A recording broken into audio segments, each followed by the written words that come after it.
Hey, this is Matt once again. Welcome back to another video. This is another paid request, this time for Smack It Down. And it's for the 2005 film, Are We There Yet? Now it stars Ice Cube. This was a family film that became a pretty decent sized hit, and it even got a sequel, which isn't good either. And Ice Cube is one of those guys that I could deal with as a personality depending on the role he has. And Ice Cube is not even the problem with the film, honestly. I think if you gave anyone this script and these annoying kids, the way they're written, what they do, and the goofy, typical stupid kids movie stuff, I don't think anyone could have handled it. I don't think anyone could do anything with it. I really do not. Because the story is that you got these two kids who are very protective of their mom. They're protective of their mom because they think their dad will come back. So anybody who's a possible suitor, the kids will do these traps, Home Alone style. You drop glue on them, things of that nature. At times they come off as two little psychopaths, honestly. And then one day you have Ice Cube, who runs a sports memorabilia shop. His buddy's Jay Mohr. And I wish there was more of Jay Mohr, no pun intended, because I like him as an actor, and the little bits he's in, he has a fun energy to him. But sadly he's not in it much.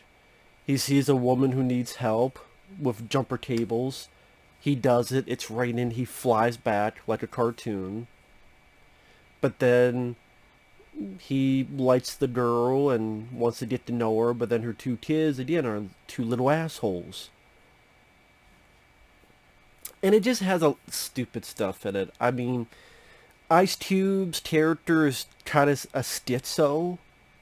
He's a schizophrenic. Granted, the movie doesn't tell you that. You just can infer that because so many times he has his bobblehead on his car dashboard that comes alive and talks to him with the voice of Tracy Morgan. There's so many times he looks over and the thing's talking to him. I'm like, this guy is a schizo. He's fucking split. It's why they put that into the movie. It was so weird. It was unfunny. I guess because, hey, we gotta put Tracy Morgan in there somewhere. Then why didn't you just have Tracy Morgan as a buddy tag along? You could call me uncle. Yeah. The whole thing with the bobblehead talking to him, and it just came off more just weird than funny. And yeah, fart jokes, because when Ice Cube takes the lady back to her place, the kids had a babysitter, and the babysitter's sitting and she's farting, and the babysitter is Nichelle Nichols. So technically it's Uhura farting. You get to hear Uhura from Star Trek fart. Give me a fucking break, man. And the kids are being assholes, the kids are being snotty. But then Ice Cube has to apologize at the end when it's all the kids' fault. Because they were two little terrors of petrified shit.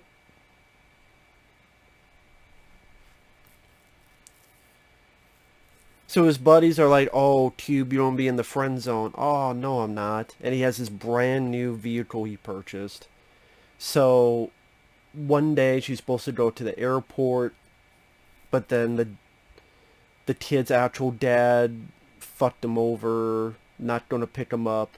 So the mom's like, I don't know what I'm going to do. And Ice Cube's like, well, I'll take care of it. Wait, I thought you said just to the airport. Okay, fine. I'll take care of it. And then the road trip begins. And there's just so many other better road trip movies. From Planes, Trains, and Automobiles to Tommy Boy.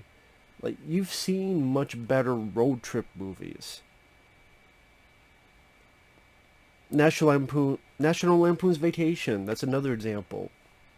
Even Bustin' Loose with Richard Pryor, where Richard Pryor was a school bus driver.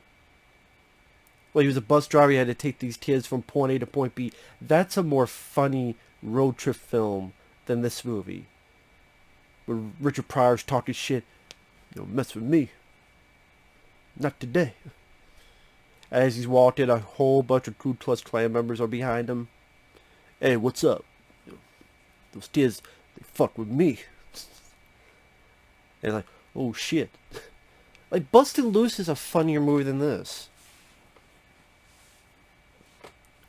This is just a lazy, lackadaisical, immature, unfunny comedy kids film with two annoying as piss kids. Ice Cube, again, he's not the problem with the film, and he can't save the film either. Because they get to the airport, but then the kids fuck him over because they put a corkscrew in his coat and he gets jacked up. They get to a plane, they get to a train, but the one kid's too slow and he kept wanting to tie his shoes and doing this and doing that. They keep slowly fucking up his car during the road trip. The kid needs to pee.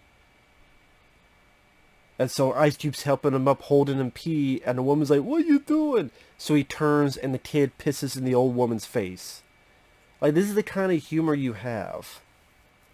I think this is the same guy that directed Jingle All the Way. Which I like Jingle All the Way.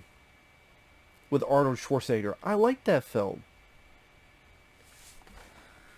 I don't remember what else he's done. I think he also did The Spy Next Door, which wasn't a good movie. But you even have this one point where they're at a garage and there's a complete Asian stereotype. I was ready for him to go, me so horny, me love you long time. I'm like, are you kidding me, man? Granted, I'm not the most PC guy, but even I'm like, really? Really? Are you serious? This is what you're doing, man? I'm surprised the music in the background was ridiculous.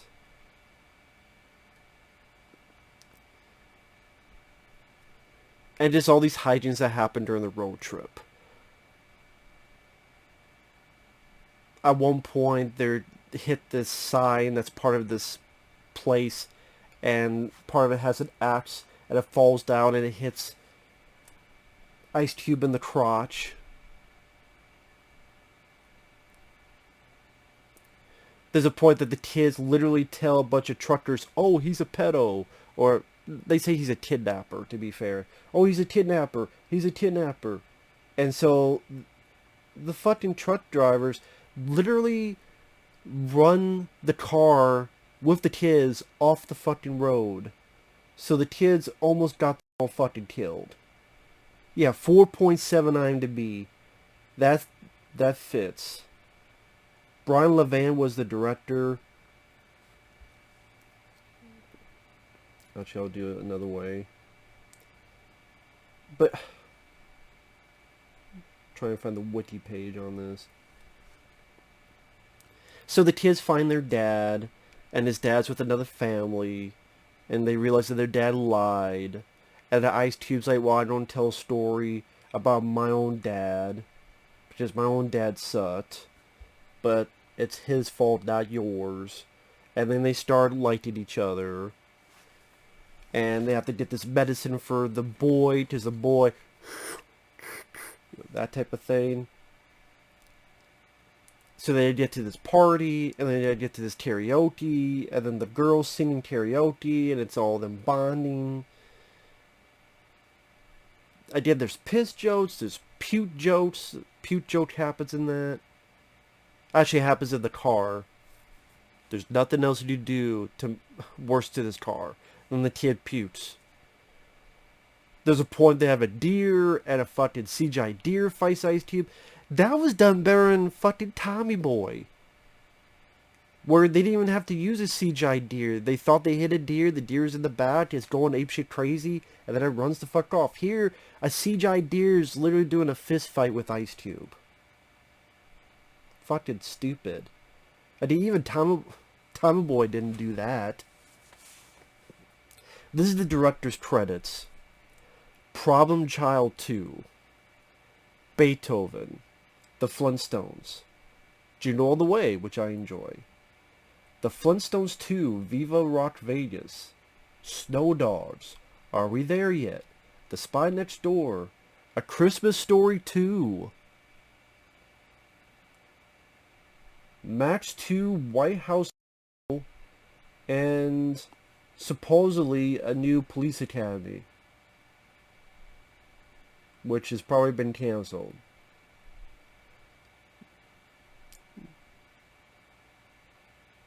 Yeah, I doubt that's being made. But apparently one time he was up for Police Academy, a reboot. God.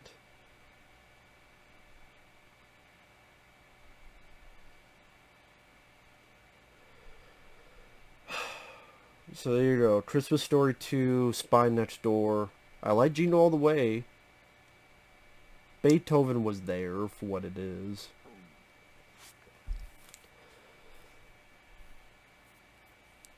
And then after that fight with the deer, the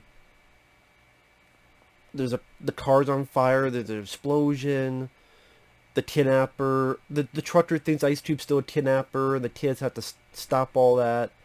They catch up with the mom. The mom's like, "What the hell are you doing, Ice? I guess I can't trust you." I'm like, it's not his fault. How about the kids actually talk to the mom and explain things? That's what it should have been. Instead, Ice goes and he apologizes. I'm like, what the fuck are you apologizing for? You didn't do anything wrong. The kids are the ones that destroyed your vehicle. Try to get you killed because they told truckers you were a kidnapper. Puked on you. Pissed near you. Had you ride a horse, tried to get on a train and fell off the horse. Stole your car at one point, crashes, and that's when the store with the axe thing fell on Ice Cube's crotch. Because they stole your car for a minute. The way it should have ended was that he's done. He doesn't know what to do. He's sitting in his hotel. And then the lady knocks and two people want to talk to you. It's the kids. And the kids explain to the mom what all happened. Not Ice Cube apologizes when he did nothing wrong. It wasn't his fucking fault. Instead, he has to talk to her, go to her place, and then, she notices how nice he is with the kids, so then she gives him a second chance. I'm like, should be the other way around. It should be like, bitch, maybe I don't want to give you a second chance. Maybe you didn't have two psychopaths for kids. You didn't have Satan and Lucifer. Might be their names. Same name. Well, same name, different verse. Are we there yet? More like, are we done with this shit? Because it's shit. It's not funny. It's immature, juvenile bullshit. Ice Cube has done better in comedies. Friday, for fuck's sake. All About the Benjamins. Pretty damn funny movie. And there are much better kids films out there than this shit. 4.7, I get that.